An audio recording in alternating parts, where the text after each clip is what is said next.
Do you think that the president, when he decides on the war, no war issue, ought to listen exclusively to his foreign policy advisors and his Secretary of Defense?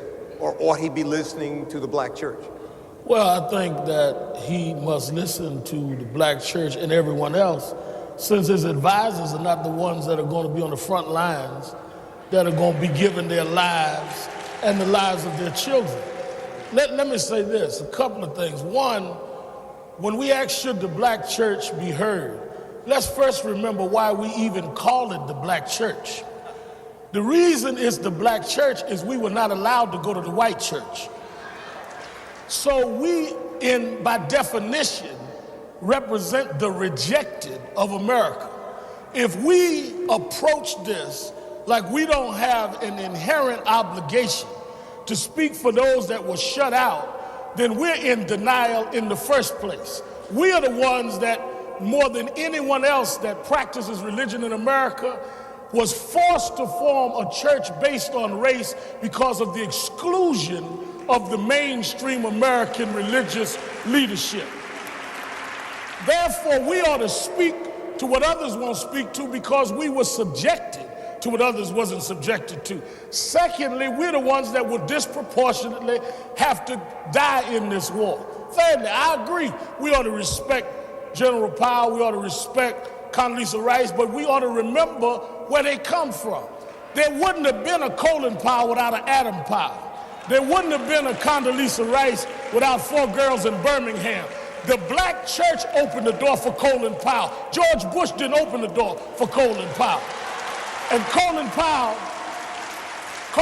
is a result of our struggle. So I think that we must prophesy if we're going to be prophets. If we're not going to be prophets, say that we're now going to play games in the pulpit and say what we want to please Pharaoh rather than please God. You know, the whole story of Exodus was to tell Pharaoh to let our people go. Our job today is to tell our people to let Pharaoh go, because many of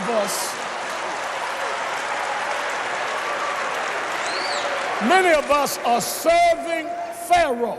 You said that, I'm talking about running for president, that we're too busy talking about those appointed rather than listening to those that are anointed. I can run anointed even though I wasn't appointed, because I believe that if we come out of the basis of the convictions of what is right, we can do anything that we want to do. Lastly, I think when Marcia talks about how they talk about God bless America, it's easy to say that, but God already blessed America. We've got more money than anybody. We have more technology. We have beautiful landscape. The question is, when is America going to bless God? And how do you bless God?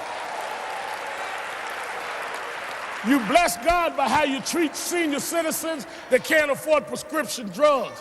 You bless God by taking care of young people that need a public education. You bless God by taking the homeless out the street and giving them housing. Quit singing God bless America. Let America bless God for what God has done for America.